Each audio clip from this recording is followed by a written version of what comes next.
You're listening to Radio Long Island City, recorded at our studios near Hell Gate, 9 kilometers north of the Harbor Hill Moraine. And now, the Observatory. The Observatory, Friday the 28th of November, 2025.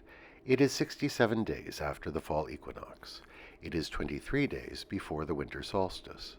By the French Republican calendar, it is the 8th day of Frimaire, the day of miel, of honey. The sun rises today at 6:58 a.m. Solar noon takes place today at 11:44 a.m. The sun sets today at 4:30 p.m. Civil twilight ends at 5 p.m. and nautical twilight ends at 5:34 p.m. The length of daytime today is 1 minute 26 seconds shorter than yesterday. The moon reaches its first quarter today at 1:59 a.m.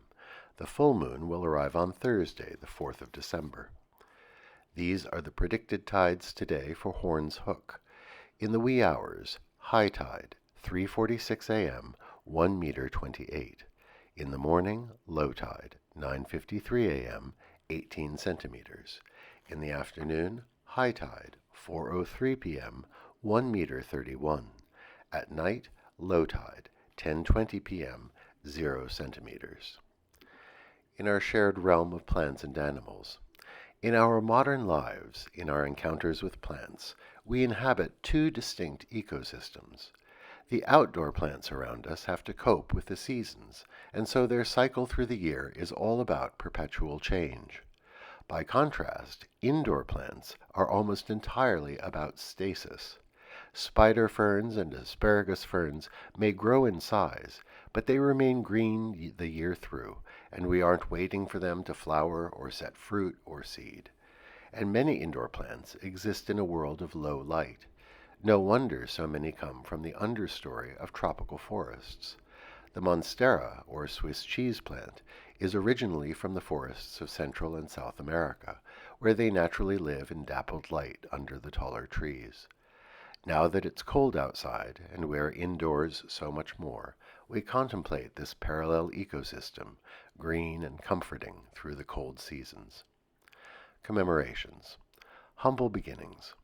On this day in 1907, Louis B. Mayer opened his first movie theater in Haverhill, Massachusetts. He was just 23 years old and had been working in his family's scrap metal business. He bought a rundown burlesque theater called the Gem. Locals referred to it as the Germ because of its decrepit state. He rebranded it as the Orpheum, Haverhill's home for refined amusement, and he promised clean, wholesome, and healthy amusement. It was the beginning of his rise in the film industry. He would go on to produce Gone with the Wind, The Wizard of Oz, Ben-Hur, and The Philadelphia Story. On this day in 1922, the first skywriting demonstration was made in New York City. Shortly after noon, RAF Captain Cyril Turner flew over Midtown Manhattan and released trails of gray smoke spelling out, "Hello." He then spelled out a phone number, "Call Vanderbilt 7200. Office workers below were stunned to see writing in the sky. 47,000 people called the number, which was connected to Turner's hotel room at the Hotel Vanderbilt. A new form of advertising was born. On this day in 1925, the Grand Ole Opry began broadcasting in Nashville, Tennessee, on the radio station WSM. On its 100th birthday, the Center for Country Music is still going strong. On this day in 1932, Groucho Marx made his radio debut on the National Broadcasting Company's Blue Network. He and his brother Chico Marx appeared in a sitcom about a crooked lawyer, Waldorf T. Flywheel, and his dim-witted assistant. The show was entitled Flywheel, Shyster, and Flywheel, after the name of the fictional firm. Today is Black Friday, a day for holiday shopping sprees. The name comes from retailers who anticipate a large number of sales, thus keeping them in the black this day. On the other hand, some people today will be observing Buy Nothing Day. Buy Nothing Day originated in Canada and was the brainchild of artist Ted Dave. It's a protest against mass consumerism, a plea to change our buying habits and to consume and produce less.